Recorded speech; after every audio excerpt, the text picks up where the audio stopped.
नमस्कार दोस्तों, आप सभी का कलाम कोचिंग के ऑनलाइन प्लेटफॉर्म पर हार्दिक स्वागत है। माई सेल्फ राकेश मुंड। दोस्तों, एक बार फिर मैं जनरल साइंस की क्लास लेकर के आपके सामने उपस्थित हूं।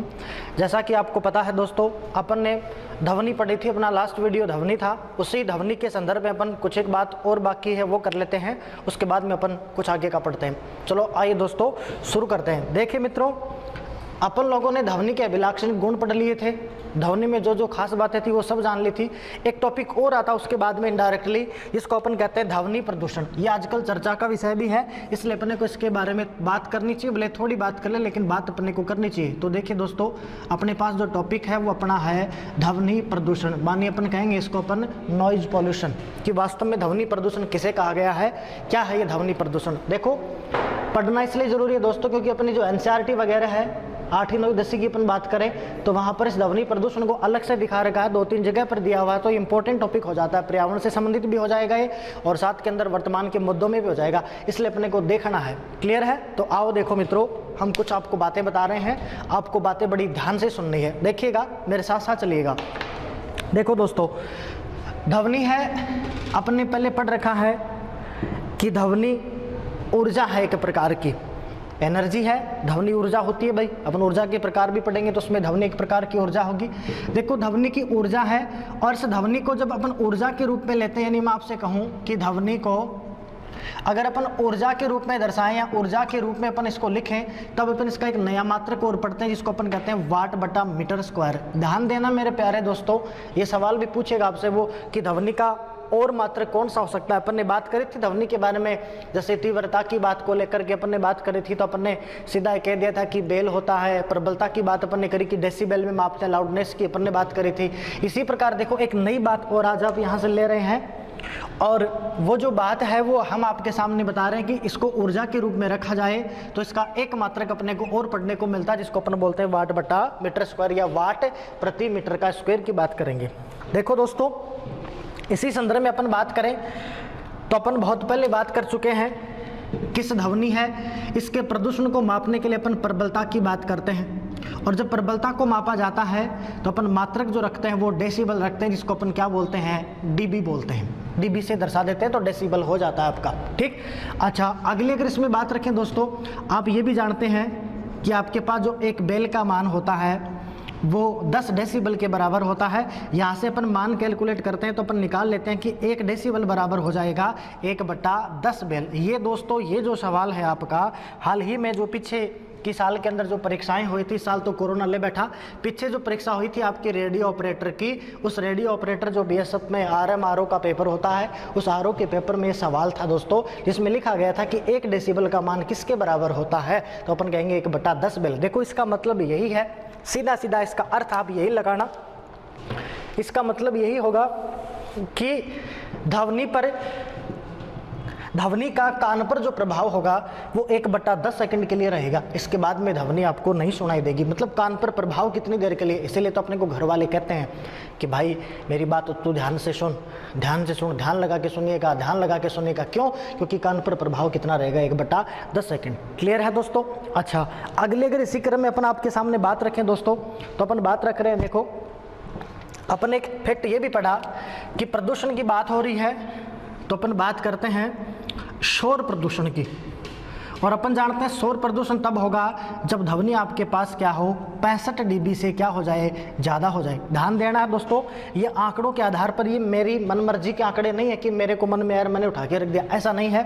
ये आंकड़े जो है वो WHO जारी करता है कि किस प्रकार से स्वास्थ्य, कौन सी ध्वनि स्वास्थ्य के लिए लाभदायक है, कौन सी ध्वनि से ज़्यादा पर जाएँ तो ध्वनि का क्या प्रभाव पड़ेगा कान पर। इस प्रकार की बात करें तो शोर प्रदूषण का आंकड़ा अपन क्या कहते हैं, 65 से ज़्यादा हो जाए तो उसको अपन क्या कहते हैं, शोर प्रदूषण कहते हैं। अब देखो दोस्तों, एक फैक्ट अपने पास और भी आता है, और वो फैक्ट ये आता है कि कान की अधिकतम सीमा कितनी होगी।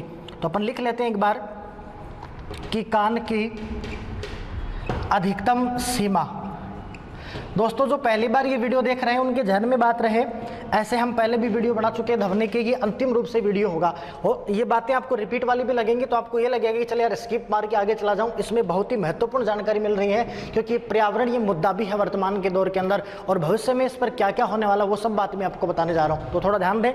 देखो कान पर ध्वनि जो, या फिर अपन बात करें कि कान की अधिकतम सहन सीमा जो है वो अपने पास है दोस्तों 80 डेसिबल। ये माना गया है कि कान जो है वो 80 डेसिबल की ध्वनि है वो अधिकतम सहन सीमा। इसके बाद में आप करें तो आपके कानों के पर्दे जो है वो फट सकते हैं। देखिए दोस्तों एक आंकड़ा ये भी कहता है कि यदि, यहाँ लिख दे रहे हैं हम आपके लिए इंपॉर्टेंट लगा के स्टार बना करके, एक आंकड़ा ये भी कहता है कि यदि आपके कानों पर 1/10 सेकंड से अधिक, ध्यान से सुनिएगा, 1/10 सेकंड से अधिक समय के लिए यदि 90 डेसिबल 90 डेसिबल का साउंड गुजारा जाए, 90 डेसिबल का साउंड गुजारा जाए तो क्या प्रभाव होगा। देखिए दोस्तों, तो हमारे कान के अंदर टेम्पेनिक झिल्ली होती है, उस टेम्पेनिक झिल्ली के अंदर संकुचन हो जाएगा। ध्यान से देखना दोस्तों, कुछ एक बात बता रहे हैं आपको, गौर करिएगा। एक आंकड़ा आपको दे रहे हैं हम, ध्यान दीजिएगा। हमने लिखा है कि 1/10 सेकंड से अधिक समय के लिए, क्यों? क्योंकि 1/10 तक तो ध्वनि का प्रभाव कान पर ऑलरेडी रहेगा ही रहेगा, ठीक है। अच्छा, यहाँ हमने लिखा है कि 1/10 सेकंड से अधिक समय के लिए यदि लगातार 90 डेसिबल का साउंड गुजारा जाए, तब आपके जो कान हैं उन कानों के अंदर आपका जो मध्यकरण होता है, मध्य जो कान होता है उसमें टेम्पेनिक झिल्ली होती है। इस टेम्पेनिक झिल्ली के अंदर संकुचन आएगा और कानों से खून निकल जाएगा, कानों के पर्दे जो है वो फट जाएंगे। तो देखो दोस्तों, ये भी आपको ध्यान रखना है कि 90 डेसिबल से ज़्यादा ध्वनि हो जाए तब आपके कान के पर्दे हैं वो भी क्या हो सकते हैं, फट सकते हैं। इसलिए आपको कम सुनना है, इसलिए आपको सुनना तो साउंड जो है वो कम वॉल्यूम में रख करके ही सुनना है। देखो इसके प्रभाव भी दोस्तों आप अच्छी तरह से जानते हैं कि क्या क्या प्रभाव पड़ सकता है।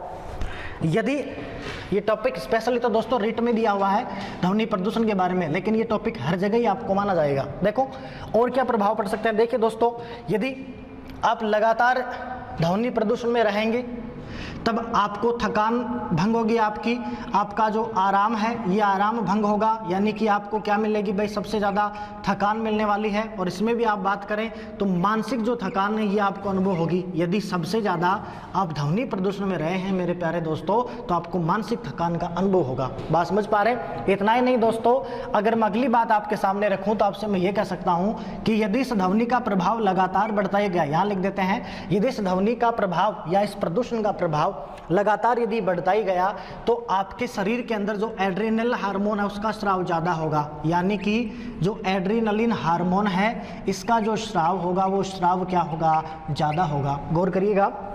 देखिए मित्रों, आराम से समझिएगा, अपने को कोई जल्दबाजी नहीं करनी है।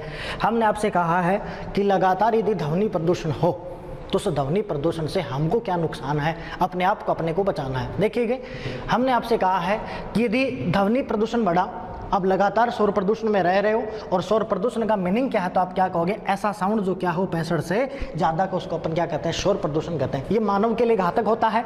एक आंकड़ा हम आपको दे रहे हैं कि 1/10 सेकंड से अधिक समय के लिए यदि 90 डेसिबल का साउंड आप लगातार सुन रहे हैं तो आपकी टेम्पेनिक झिल्ली है वो फट जाएगी और कानों के पर्दे फट जाएंगे। क्लियर। अगली बात हम रख रहे हैं कि यदि लगातार आप ध्वनि प्रदूषण में रहे हैं मेरे प्यारे दोस्तों, तो क्या होगा, आपका आराम भंग हो जाएगा, आप आराम नहीं कर पाएंगे, नींद नहीं ले पाएंगे, आपको थकान होगी और मुख्य तौर पे आपको मानसिक थकान जो है वो हो जाएगी। आप अवसाद ग्रसित हो जाओगे, आप टेंशन में आ जाओगे, आपको एंजाइटी हो जाएगी, जो आजकल आप देख रहे हो आज का जो युवा पीढ़ी का जो लोग है वो इसका अक्सर शिकार हो रहा है। देखो दोस्तों, एक बात आप यहाँ पर ये भी देख सकते हो, यदि ध्वनि प्रदूषण बढ़ा तो एड्रेनलिन हार्मोन का स्राव होगा।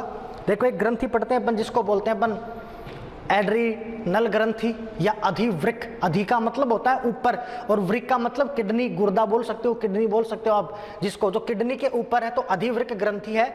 आप देखेंगे कि अधिवृक्क ग्रंथि विपरीत परिस्थितियों में मदद करती है, हमको गुस्सा नहीं आने देती है हमारे अंदर, इसी प्रकार से लैंगिक लक्षणों को भी वो सामने प्रकट करती है। अपने को अपन ट्रिपल एफ के नाम से पढ़ते हैं उसको, कि 3 एफ होते हैं, एक फियर होता है, फाइट होता है, फ्लाइट होता है। इस प्रकार से कि विषम जब परिस्थितियां आती हैं, करो या मरो के हार्मोन के नाम से जानते हैं, तो होगा क्या, यदि ध्वनि प्रदूषण में आप रह रहे हैं लगातार, तो सबसे मोटा फर्क ये पड़ेगा कि एड्रेनलिन का स्राव ज़्यादा होगा। यदि एड्रेनल का स्राव ज़्यादा हुआ तब आपको मानसिक असंतुलन हो जाएगा, आप मानसिक तनाव में आ जाएंगे, जैसा कि अक्सर देखा गया है। देखो दोस्तों, इसका मैं आपको लाइव एग्जांपल दूं तो आपने देखा होगा, एक फिल्म आई थी जिसका नाम था रोबोट, सभी ने देखी होगी रोबोट 2 भी आई है। पहले रोबोट की बात करते हैं जिसमें रजनीकांत मैन लीड रोल में थे। दूसरी बात करें, देखो रजनीकांत रोबोट का रोल होता है और उसमें एक सीन आता है कि ऐश्वर्या राय जी हैं, वो मेडिकल की पढ़ाई कर रही होती हैं, तो जैसे ही उनका सुबह का पेपर होता है वो शाम को पढ़ रही होती हैं, तो पास के अंदर ही कुछ एक लड़के होते हैं, वो ज़ोर ज़ोर से साउंड बजा रहे होते हैं, तो वो डिस्टर्ब होती है। तब वो चिंटी नाम का उसमें जो पात्र होता है, जो भी आपका रोबोट था, वो कहता कि प्रॉब्लम क्या है, तो वो दोनों जाते हैं उनको समझाने के लिए, तो वो समझ नहीं रहे, इसलिए वो चिंटी अपना दिमाग लगाता है, वो रोबोट अपना इस्तेमाल करता है, जो भी इसके अंदर प्रोग्राम था वो फीड की साउंड है, तो हम क्या कुछ कर सकते हैं। तो वो देखो सीधा क्या करता है, वो सीधा आदेश देता है ऐश्वर्या को कि आप कान बंद करो, तो वो अपने कान बंद कर लेती है, और वो आयाम इतना बढ़ा देता है, आयाम इतना ज़्यादा बढ़ा देता है कि जो लोग जहाँ पर उस कमरे में 10-15 जो लड़के थे, उनके कानों के पर्दे तो फटते ही फटते हैं, और साथ में पूरा कमरा भी क्या हो जाता है दोस्तों, ब्लास्ट हो जाता है। इसका मतलब क्या हुआ, यदि साउंड पोल्यूशन बढ़ा है तो आपके कानों के पर्दे तो फटने ही फटने, और आदमी जो है वो मानसिक संतुलन है वो भी खो देगा। देखो मित्रों, आप इसको ऐसे भी समझ सकते हैं, मेरे दिमाग में मेरे आर्ट्स और कॉमर्स के विद्यार्थी बिल्कुल मेरे जहन में, उन्हीं को लेकर के मैं ये पूरी ईजी वे के अंदर जो विषय वस्तु है वो रखने जा रहा हूँ। देखो, आप यकीन माने कि आप किसी दिन शहर जाके आए हैं, आपका मन किया कि आप सीकर जाके आ रहे हैं, आपका मन किया आप झुंझुनू जाके आ रहे हैं, आपका मन किया कि आप जयपुर जाके आ रहे हैं, तो आप जयपुर जाके आए, आप वहाँ चले गए आराम से, बाइक पे गए या बस जो भी साधन था चले गए, वापस आए, वापस आकर के घर को शाम को, सुबह गए आप, शाम को आए या दोपहर को आए, आकर के कहा कि अब रेस्ट करूँगा। घर वालों ने कहा भाई क्यों, तब आपने कहा कि मैं थक गया। क्यों थक गया भाई, तब क्यों थका, तो सीधा सा जवाब आपने देते भी आपने, और जवाब आपको मिला कि शहर जाके आया हूँ।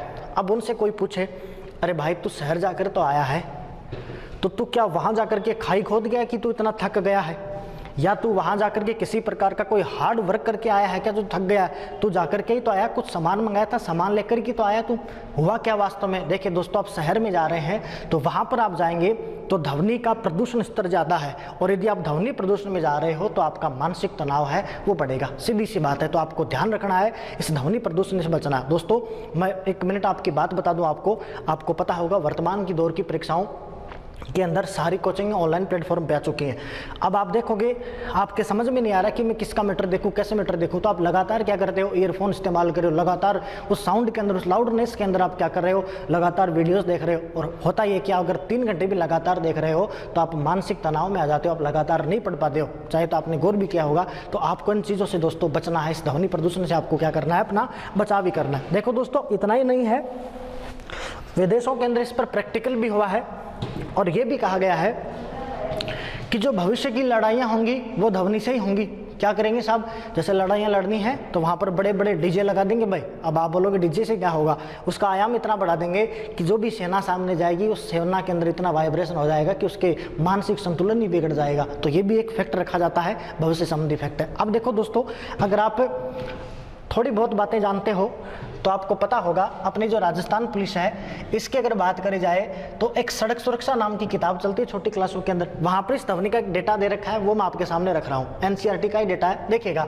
वहाँ पर अपन बात पढ़ते हैं कि हमारे पास एक धारा है, वो धारा है 21 थर्ड के अंदर, और धारा है RRR उसमें दे रखा है, और 177 की धारा है। देखो ये धारा जो है ये सिर्फ और सिर्फ ध्वनि प्रदूषण के लिए बनाई गई, और ये कहा गया है कि जहाँ पर पाबंदी लगाई गई है उस शांत क्षेत्र के अंदर आप हॉर्न नहीं बजा सकते। यदि आपने हॉर्न वहां बजाया है तो आपको 100 रुपए का जो है वो फाइन भरना पड़ेगा। इसका मतलब क्या है मेरे प्यारे दोस्तों, इसका मतलब यही है कि यदि आप लगातार ध्वनि प्रदूषण में रहे, आप लगातार यदि इस ध्वनि प्रदूषण में रहेंगे तो आप अपना मानसिक संतुलन खो देंगे। तो जरूरी है शांत वातावरण में रहिए। चलिए मित्रों, एक बार इसको मैं सारे को रिपीट कर देता हूँ। देखिएगा, अपने नॉर्मल से देखिएगा बात करी है, और नॉर्मल बात के अंदर यदि पर बात करना चाहें तो अपने सामने ध्वनि प्रदूषण है, नॉइस पॉल्यूशन की बात करते हैं। कुछ एक डेटा है, आपको एक डेटा भी याद रखना है। देखो, हम आपको एक्स्ट्रा कंटेंट नहीं दे रहे, आप डरे नहीं, आप लगे कि कहीं ऑनलाइन के चक्कर में बहुत ज़्यादा डेटा आपको मिल रहा है, ऐसा नहीं है। ये वही डेटाबेस है जो आपको एनसीईआरटी के अंदर दिया गया है, तो एनसीईआरटी के आधार पर डेटाबेस है, इतना तो आपको ध्यान में रखना है, फालतू की चीज़ें अपन पढ़ेंगे नहीं। देखो,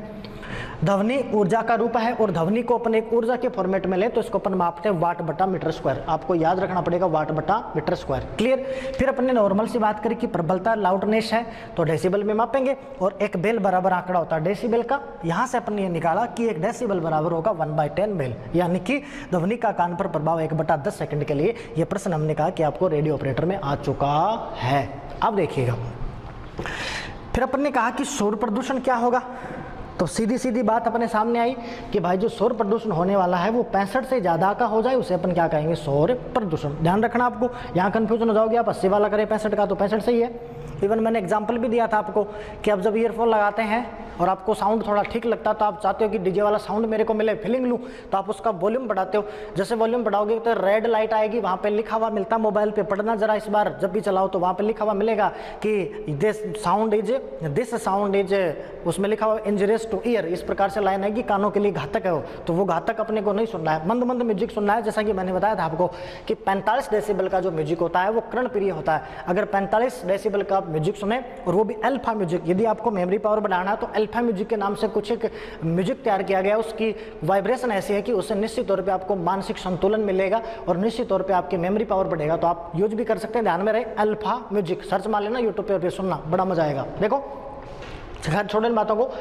तो शोर प्रदूषण अपन ने कहा कि 65 से ज़्यादा का जो होगा उसे अपन शोर प्रदूषण कहेंगे। फिर अपन ने कहा कि कान की अधिकतम सहन सीमा कितनी होती है, 80 डेसिबल। इसी डेसिबल के आधार पर एक नया आंकड़ा अपने निकाला और वो नया आंकड़ा जो प्रदूषण के अंदर दिया गया है अपने को 8वीं 9वीं किताब में मिलेगा। और वहाँ ये लिखा गया दोस्तों कि 1/10 सेकंड से अधिक समय के लिए यदि आप 90 डेसिबल से ज़्यादा का साउंड सुनते हैं तो आपके कानों की टेम्पेनिक झिल्ली के अंदर क्या होगा, संकुचन होगा और वो झिल्ली फट जाएगी, आपके कानों के पर्दे फट जाएंगे, आप आजीवन बहरे हो जाओगे। ठीक है, तो बचना है, इस नई बीमारी से अपने को बचना है, लिमिट में पढ़ना है, जिनको आप पर विश्वास है आपको उन्हीं से पढ़ना है, फालतू बकवास नहीं करनी। क्लियर है? देखिएगा, फिर अपन ने बात करी कि यदि लगातार अपन शोर प्रदूषण में रहे हैं तो अपना आराम भंग हो सकता है, थकान आ सकती है, विशेष तौर पर मानसिक थकान आपको हो सकता है। एक फैक्ट अपन ने पढ़ा कि यदि लगातार आप ध्वनि प्रदूषण में रहे हैं तो देखिएगा एड्रेनल हार्मोन का स्राव ज़्यादा होगा। जैसे ही एड्रेनलिन हार्मोन का स्राव ज़्यादा हुआ तो आपका भय, आपका जो भय है उस पर नियंत्रण नहीं रहेगा, आपको डर लगेगा, आपको बार बार क्रोध आएगा। आपने भी देखा होगा ना, आपका स्वभाव चिड़चिड़ा हो जाता है यदि आप लगातार इस प्रकार से यूज कर रहे हैं, आप लगातार शहर में जाके आ रहे हैं तो आपका स्वभाव चिड़चिड़ा हो जाएगा, खाऊं फाड़ू करने वाले हो आप, तो आपको बचना इन सब चीज़ों से। तो चिड़चिड़ा स्वभाव आपका हो सकता है, एड्रेनल की पूरी ग्रंथि आप खो सकते हो, ये मान के चले आप। फिर हमने कहा आपसे एक छोटा सा आंकड़ा और आता है जो अपने को सड़क सुरक्षा में मिलता है और वो ये है कि एक धारा दे दी अपने को, याद नहीं रखनी है लेकिन ये बस महत्वपूर्ण इससे बता रहा हूँ कि वास्तव में ध्वनि प्रदूषण कितना घातक होता है। तो वहाँ पे अपने को बताया गया कि 21 थर्ड के अंदर ट्रिपल आर, 21 ये 3 है, थर्ड है यहाँ पे थर्ड, तो 21 थर्ड में ट्रिपल आर 177 की धारा है, वो ये कहती है कि शांत क्षेत्र के अंदर आप हॉर्न नहीं बजा सकते। अगर ऐसा आप करोगे तो वहाँ पर आपको कितने रुपए का, 100 रुपये का जो है वो फाइन भरना पड़ सकता है। तो आप ध्यान भी रखें। आगे देखो दोस्तों, ये आपका जो ध्वनि है, इस ध्वनि का जो चैप्टर है यहाँ पे वो अपना फिनिश होता है। और इससे संबंधित देखो कुछ एक महत्वपूर्ण सवाल भी आ रखे हैं, उन सवालों का भी मैं थोड़ा सा जिक्र कर देता हूँ जो अक्सर पूछे गए हैं, जो ज़्यादातर रिपीट हुए हैं। दोस्तों देखिएगा, अब साथ साथ सॉल्व भी कर दें। एक सवाल तो इस पर ऐसा आया हुआ है और सवाल ये दिया गया था कि प्रावर्तित ध्वनि सुननी है आपको, तो प्रावर्तित यदि ध्वनि आप सुने तो प्रावर्तित ध्वनि के लिए न्यूनतम दूरी क्या है, न्यूनतम दूरी की रिक्वायरमेंट क्या है, आप अपना कर लीजिएगा, बता दीजिएगा। मैं सवाल लिख देता हूँ, 2-3 सवाल जो आ चुके हैं। ये तो अपने पास RS 2003 का सवाल है, इसी पर आधारित सवाल आया है कि आपसी बातचीत यदि करें, आपसी बातचीत में ध्वनि खर्च होती है, ध्वनि खर्च होती है, इस प्रकार का सवाल है। एक सवाल यह है दोस्तों कि हमारा जो हार्ट है, उस हार्ट की जो हार्ट बीट है, उस हार्ट बीट में कौन सी ध्वनि तरंगे पैदा होती हैं, कौन सी ध्वनि तरंगे पैदा होती हैं। एक सवाल मैंने आपको अभी बताया है कि 1/10 प्रभाव रहेगा कान के ऊपर ध्वनि का, और ये डेटा भी मैंने आपको बताया। यहाँ पर एक डेटा आप और भी जोड़ सकते हैं कि किसी की फ़ोटो आप देखें तो उस फोटो का प्रभाव आंख पर 1/16 सेकंड के लिए रहेगा। इसका मतलब ये है, देखो दोनों बातें साथ में जोड़ के रखें तो लंबे टाइम याद रहेगी। मैं आपको कन्फ्यूज़ नहीं करना चाहता, आपके कन्फ्यूज दूर कर रहे हैं। तो देखो कान पर प्रभाव ध्वनि का तो 1/10 है, 0.1 सेकंड के लिए, और जबकि आप किसी का चित्र देखें तो वो 1/16 सेकंड तक आपके आंखों के सामने घूमता रहेगा। इसका विपरीत प्रभाव ये होता है कि यदि 1 सेकंड में आपको 16 से ज़्यादा चित्र दिखा दे जाएं तो वो चित्र आपको चलचित्र नजर आएंगे, यानी कि चलते हुए नजर आएंगे। आपने बस में देखा भी होगा, बस में बैठे हो तो बस की स्पीड ऐसी होती है कि 1 सेकंड में 16 से ज़्यादा चित्र चले जाते हैं, पत्थर चले जाते हैं, पेड़ पौधे गुजर जाते हैं, तो आपको ये लगता है कि मेरी बस तो रुकी है और कौन चल रहा है, रोड ही चल रही है ना। तो वो रोड नहीं चलती, आंखों का वहम होता है। चलो इसी प्रकार देखो और भी बहुत सारे सवाल हैं, उनके लिए अपने एक डिटेल्स भी लेके आएंगे, लेकिन ये कुछ एक महत्वपूर्ण सवाल है जो हाल ही की परीक्षा में आए हैं। तो आपने बता दिया होगा कि परावर्तित ध्वनि के लिए न्यूनतम दूरी कितनी होनी चाहिए, तब आप क्या बताएंगे भाई, न्यूनतम दूरी तो 17 मीटर है, और समय अंतराल कितना होना चाहिए भाई, 0.1 सेकेंड से ज़्यादा का। दूसरे अपन बात करें, आपसी बातचीत करें, तो आपसी बातचीत में कितनी ध्वनि खर्च होगी, तो अपन कितना आंकड़ा देते हैं भाई, 30 से लेकर के 50 डेसिबल का आंकड़ा है। और देखो हार्ट बीट के अंदर अपन सब जानते हैं कौन सी ध्वनि तरंग आती है, अश्रव्य ध्वनि तरंग है, और ये हार्ट बीट को ध्यान में रखना रे। कैसे हार्ट बीट है, हमने आपसे कहा कि हार्ट बीट के अंदर कौन सी ध्वनि तरंग पैदा होती है।